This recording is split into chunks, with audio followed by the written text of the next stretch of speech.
Bienvenue au Centre des congrès et d'expositions de Lévis. Aujourd'hui, tous les grappins des personnalités publiques viennent échanger sur l'avenir des finances publiques du Québec. À l'ordre du jour, la sortie de la crise économique, son impact sur la dette publique et la conséquence inévitable de hausser les tarifs dans l'ensemble des services sociaux. L'élite de la droite économique était tous présents pour y aller de leurs solutions.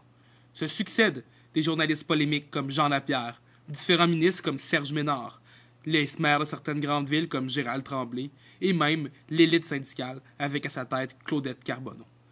Les manifestants et les manifestantes convergent vers Lévis.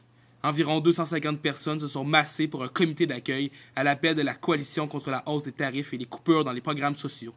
Cette coalition a bien l'intention de se faire entendre dans ce débat et ne pas laisser toute la place à l'élite politique et l'élite économique du Québec.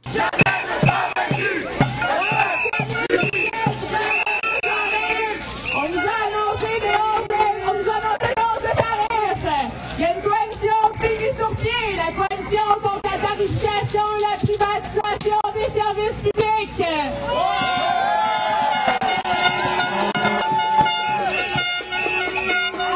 À ce jour, la coalition regroupe plus de 43 organisations syndicales, communautaires, féministes, écologiques, étudiantes qui représentent des dizaines de milliers de Québécois et de Québécoises.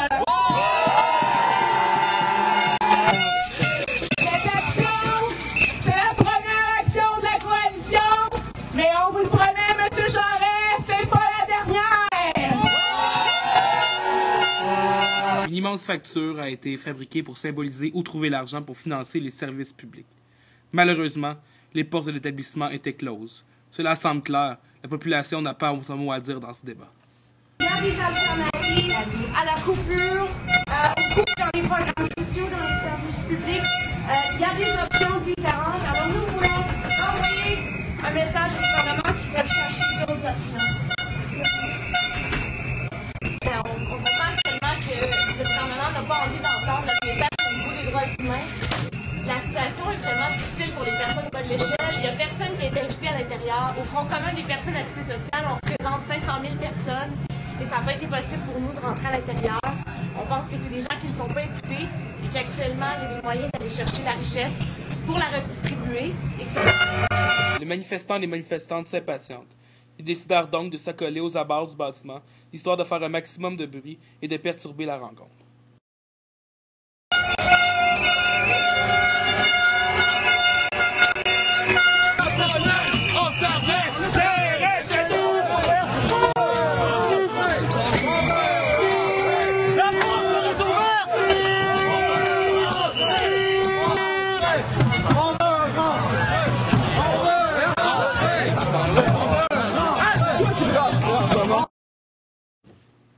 Maintenant que le sommet économique de Lévis est terminé, il ne nous reste plus qu'à attendre le prochain budget. Prochain rendez-vous jeudi 1er avril 2010 à Montréal. Pour plus d'informations, www.asse-solidarité.qc.ca